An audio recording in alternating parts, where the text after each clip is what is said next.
আসসালামু আলাইকুম। আমি জাহ্নবী থেকে আপনাদের সকলকে স্বাগত।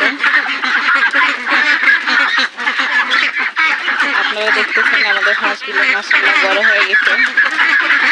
পিকিং স্টার হাঁসের বাজারজাতকরণের ক্ষেত্রে একটু সমস্যা আছে। বর্তমানে যে বাজার ব্যবস্থা, আমরা হাঁসগুলো পালন করছি, হাঁসগুলো মাশাআল্লাহ বড় হয়েছে, কিন্তু হাঁসগুলো বিক্রি নিয়ে সমস্যায় আছে। আপনারা দেখেন মাশাআল্লাহ আমাদের হাঁসগুলোর গ্রোথ ভালো হয়েছে, কিন্তু বাজার এত কম যেখানে দেখা যাবে যে খামারিরা লসের সম্মুখীন হবে। বর্তমান যে বাজার ব্যবস্থা, তাতে দেখা যাবে যে বর্তমান পরিস্থিতিতে আপনারা লাভবান হবেন। তবে পোলট্রি সেক্টরে আসলেই এরকম, কখনো উত্থান কখনো পতন।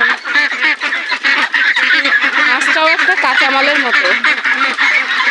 আমরা এটাকে মাংসের জন্য উৎপাদন করেছি।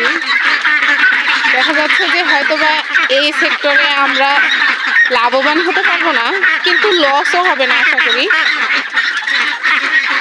কিন্তু দেখা যাবে যে পরের সেক্টরে হয়তোবা লাভবান হবে।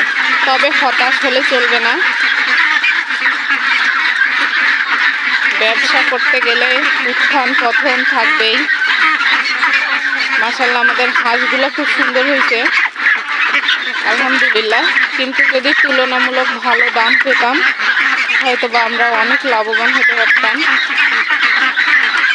কিন্তু বর্তমানে মাংসের কেজি সম্ভবত 180 থেকে 90 টাকা, যেখানে আমাদের খরচের তুলনায় লাভটা অনেক কম।